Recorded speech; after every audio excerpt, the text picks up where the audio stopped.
कहानी है रामपुर गांव की, जहां के मर्द महिलाओं को हमेशा नीचा दिखाने की कोशिश में रहते। अरे अभी तक खाना नहीं आया, क्या मुझे एक और शादी करने की जरूरत है? नहीं जी नहीं, ऐसा मत करना, वरना मैं कहाँ जाऊंगी। खाना लेकर मैं अभी आई जी। गांव की पंचायत में भी फैसले हमेशा औरतों के खिलाफ ही रहते। मैं जो फैसला सुनाता हूँ वो भगवान की आज्ञा होती है। इस लड़के ने अपने मन से शादी करके अच्छा नहीं किया। लड़के को घर भेज दो और इसकी शादी इसकी जाति की किसी लड़के से करवा दो, लेकिन ये लड़की, इसे तो गांव के बाहर निकाल दो। नहीं नहीं जमींदार साहब, ये क्या बोल रहे हैं? ऐसा नहीं हो सकता। मेरी बेटी मासूम है, इसे अच्छे बुरे की समझ नहीं है। अरे कहाँ जाएगी ये बेचारी? कहाँ जाएगी? इतनी चिंता है तो पूरे परिवार का गांव निकाला कर देते हैं। बेचारे पूरे बसे बसाए परिवार को गांव छोड़ना पड़ता है। चाहे जो हो, अगर बेटियों को कंट्रोल नहीं कर सकते तो गांव में रहने का कोई मतलब नहीं है। यहाँ औरतों को दब कर रहना होगा। कोई भी अपने हिसाब से कुछ नहीं कर सकता, सब ईश्वर की मर्जी से ही होगा। तभी गांव का एक आदमी दौड़ा दौड़ा आता है। सरपंच साहब, जमींदार साहब, वो कालिया है ना, उसकी बेटी पढ़ने के लिए शहर जा रही है। अच्छा, ये कब हो गया? और कालिया की हिम्मत कैसे हो गई ऐसा करने की? लेकर आओ उसे और उसकी बेटी को।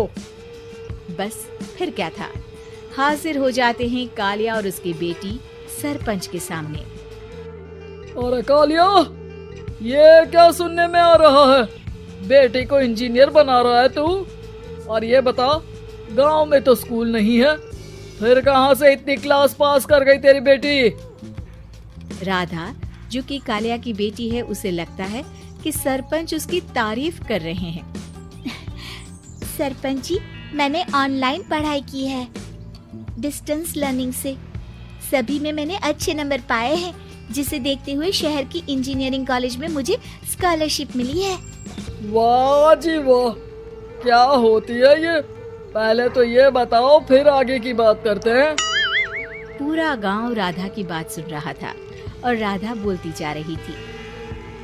तो ऐसे मैं फ्री में एक अच्छी शिक्षा लेकर गांव में जो कुछ परेशानियां हैं, जैसे बिजली, पानी और इंटरनेट जैसी समस्याओं के लिए काम करूंगी।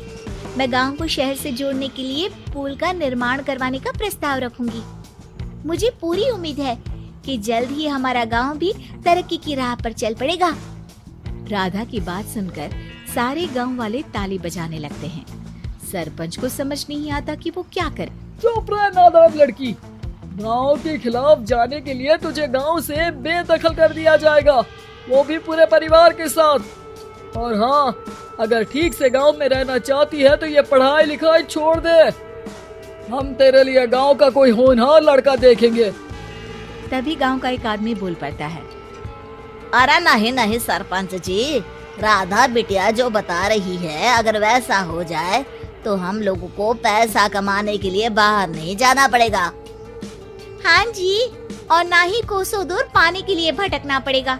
हमारे बच्चे भी अच्छी पढ़ाई कर सकेंगे और आगे बढ़ेंगे, ना कि हमारी तरह खेती करते बैठेंगे।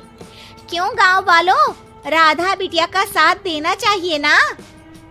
सरपंच देखता है कि गांव राधा के साथ है तो वो चुप हो जाता है। वो घर आकर अपने सलाहकार से बात करता है, जो बहुत ही चालाक किस्म का इंसान होता है।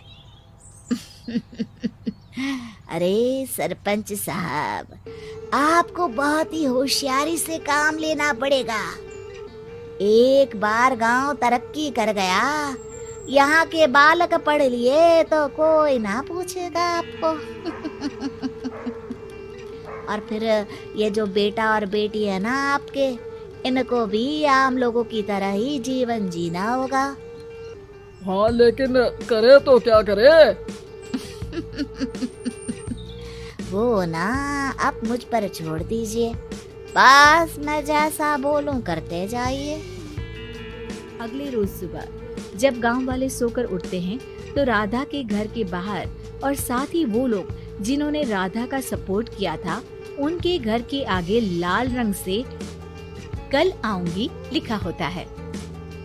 कल आऊंगी, ये क्या होता है? अरे यह तो खून से लिखा है, लगता है कोई भूत प्रेत या चुड़ैल का साया है। चलो सरपंच जी के पास चलते हैं। सभी सरपंच के पास जाकर उसे सारी बात बताते हैं। अरे ये तो बड़ी मुश्किल की बात है। चलो मैं एक बाबा को जानता हूँ, उन्हें बुला लेता हूँ। सरपंच बाबा को लेकर गांव के घर के बाहर जाता है।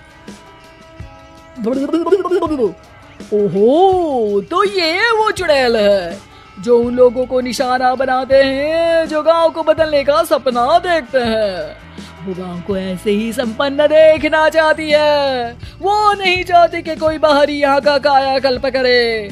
क्या तुम लोगों में से किसी ने गांव को बदलने की सोच रखी है? तभी राधा की माँ रोते रोते आती है। मेरी राधा घर से गायब हो गई है। अरे कोई तो बचाओ, मेरी बच्ची कहाँ गई?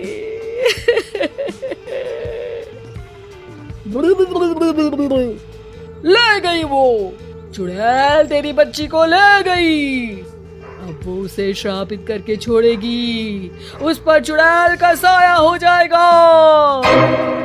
तभी बुरी सी हालत में राधा भी वहाँ आ जाती है। उसके बाल चुड़ैल की तरह फैले होते हैं और कपड़ों में खून लगा होता है। सभी राधा को देखकर डर जाते हैं। माँ, पता नहीं मुझे कौन उठा कर ले गया था। अरे दूर हो जा चुड़ैल, अब हम लोग इस गांव में नहीं रुकेंगे। अरे कैसे बातें कर रहे हैं आप? कल तो आप मेरे भरोसे गांव का हुलिया बदलने, अपने बच्चों को पढ़ाने और तरक्की उन्नति की बात कर रहे थे, तो आज क्या हो गया आपको?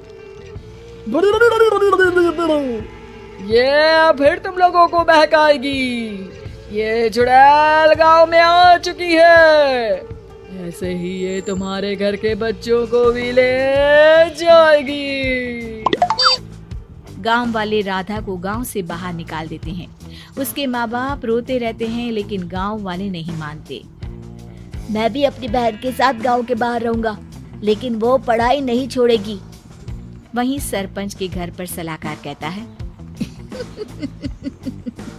देखा, सांप भी मर गया और लाठी भी नहीं टूटी। लेकिन अगले ही दिन सरपंच के घर के बाहर भी वही शब्द लिखे होते हैं और फिर सरपंच की बीवी कहती है, हमारी बेटी को किसी ने अगवा कर लिया है। तभी राधा का भाई वहाँ आ जाता है। अरे गांव वालों, मैंने सरपंच जी की बेटी को देखा था। वो चुड़ैल उसे उठाकर ले जा रही थी। अरे क्या मजाक कर रहे हो? नहीं नहीं सरपंच जी, आप नहीं जानते। वो चुड़ैल अब आपकी बेटी में आ जाएगी, जैसे राधा के अंदर आ गई थी। तभी सरपंच की बेटी वैसी ही हालत में वहाँ आती है जैसे राधा आई थी। पापा, पता नहीं कैसे मैं गायब हो गई थी। चुड़ैल, इसके अंदर भी चुड़ैल का साया है, मारो इसे। अरे नहीं नहीं, इसे भी राधा के पास गांव के बाहर ही भेज दो। अरे चुप रहो, मेरी बेटी कहीं नहीं जाएगी और चुड़ैल वुड़ैल कुछ नहीं होता है। अरे कैसे बात कर रहे हो सरपंच जी? आप तो बोल रहे थे कि आपका फैसला भगवान का ज्ञान होता है, तो अपने पर बात आई तो अब आप ऐसे बोल रहे हैं। अरे ना ना ना, आपको अपनी बेटी को त्यागना ही होगा। अरे बुलाओ बाबा को। राधा का भाई बाबा को ले आता है, जिसे अब गांव वालों के डर के कारण सच बोलना पड़ता है। मैं कोई बाबा नहीं हूँ, मैं तो मोची था। ये सलाहकार महोदय ने मुझे कहा था एक्टिंग करने को। वो मुझे पैसे देने वाले हैं। अब मुझे माफ कर दो। गलती हो गई, मुझे माफ कर दो। तभी वहाँ राधा आ जाती है। देखा सरपंच जी, जब गांव के बच्चे साक्षर होंगे तो आप जैसे लोगों की चालाकी नहीं चलेगी।